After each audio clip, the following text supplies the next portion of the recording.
Bruno Marchal, bonjour. Mental coach à Montpellier par Skype par téléphone quand vous êtes loin. Aujourd'hui, je réponds à une question. Faut-il se fier aux apparences ou en tout cas faut-il se fier à la première impression.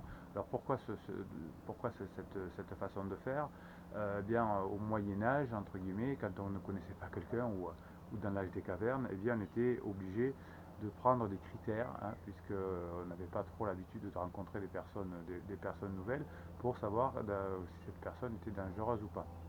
Alors comme on vivait en clan ou dans des villages, on ne voyait pas souvent des inconnus, des étrangers comme on disait à l'époque.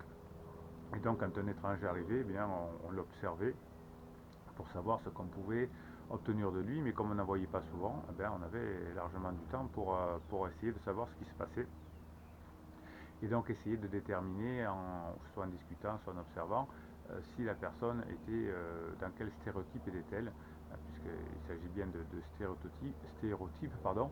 Est-ce qu'on était plutôt chez quelqu'un de bienveillant, de sympa, d'agressif, et pour s'en méfier ou pas. Aujourd'hui, on rencontre plusieurs milliers de personnes tous les jours, enfin peut-être pas des milliers pour tout le monde, mais pour la plupart des personnes, on rencontre plusieurs dizaines de personnes, et donc on n'a plus le temps de faire cette introspection, ce travail, et donc on va aller beaucoup plus vite, et c'est pour ça qu'aujourd'hui les neurosciences nous montrent qu'on est souvent à côté de la plaque.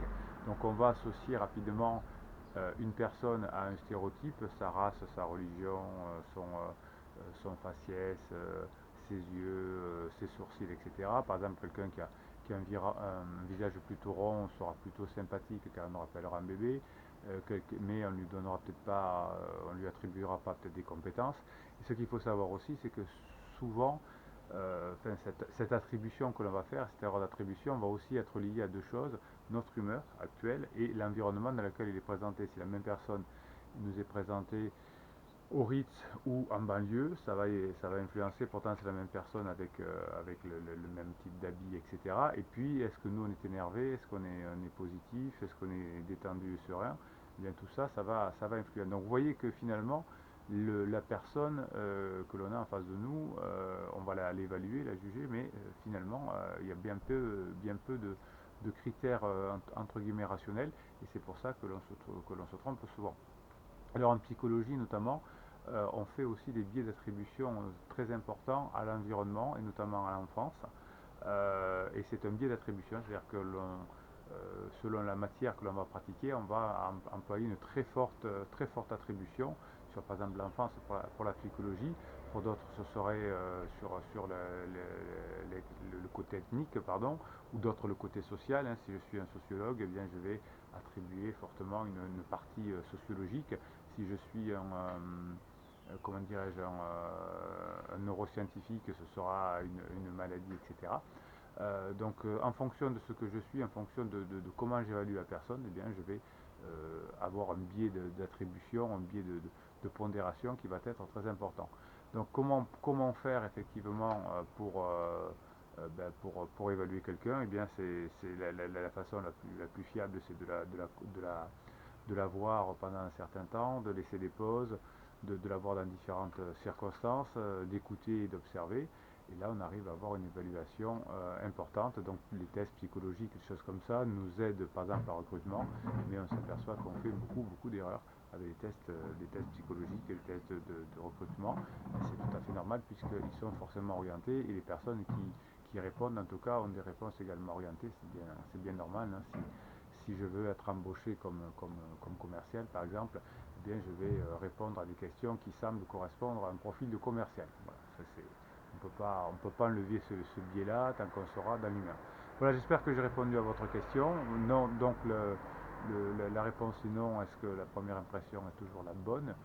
La plupart du temps, on se trompe, hein, c'est ce qu'on voit. Je terminerai par vous donner une expérience qu'a fait un confrère américain. Il s'est filmé dans une chambre d'étudiants avec un discours le plus neutre possible et il a filmé avec le même discours avec une chambre bien rangée et une chambre très mal rangée et il a demandé à des personnes d'évaluer ses compétences, d'évaluer la compétence de la personne qui parlait, c'était lui-même. Et effectivement, quand la chambre était mal rangée, les notes étaient inférieures alors qu'effectivement il avait le même discours. Donc on voit que on est bien peu de choses quand on est humain, donc on se méfie beaucoup de la première attribution. Et en tout cas, ce qui est très important aussi, c'est qu'on ne peut pas juger, évaluer quelqu'un que l'on n'a pas rencontré. Et je vois beaucoup de confrères, coachs ou psy, qui évaluent le conjoint un pervers narcissique ou problème avec les parents, etc., et qui ne l'a jamais rencontré. Donc ça m'a toujours... alors c'est pas forcément étonnant de la part de quelqu'un qui n'a pas de référence psychologique ou sociale, mais pour un professionnel, il devrait bien se garder de faire des évaluations de quelqu'un qu'il n'a pas rencontré. Voilà, donc si vous êtes généreux, mettez un pouce en l'air pour que d'autres personnes puissent voir cette vidéo. YouTube leur proposera. Si vous êtes égoïste, abonnez-vous car vous aurez des posts rien que pour vous tous les jours sur cette chaîne. Et puis posez vos questions en commentaire comme ça a été fait aujourd'hui. Et je vous y réponds. Voilà, c'était Bruno Marchal et je vous dis à très bientôt.